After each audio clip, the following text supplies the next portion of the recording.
I ono što mi je nevjerojatno, da nakon toliko sati te vožnje škole, nije savladao osobno, ne drži pravac. Ne drži pravac, pobjegne u lijevo lagano preko sebe. Vozimo se, pa naš lagano. I sad, ja kažem, Zlato, pa vozimo se krivom, to je malo, brat, čisto da ne poginu, aj malo.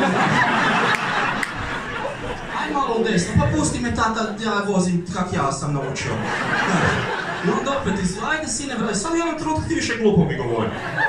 I vozimo se i u susret ide šleper, i blica, i trubi, i ja vidim da smo mi na njegovoj traci i poginut ćemo.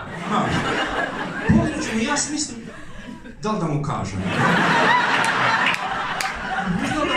Ja rekao, neću, kad je tolika budaletina, a moja ne poginemo, nismo zaslužili ni on ni ja da živimo.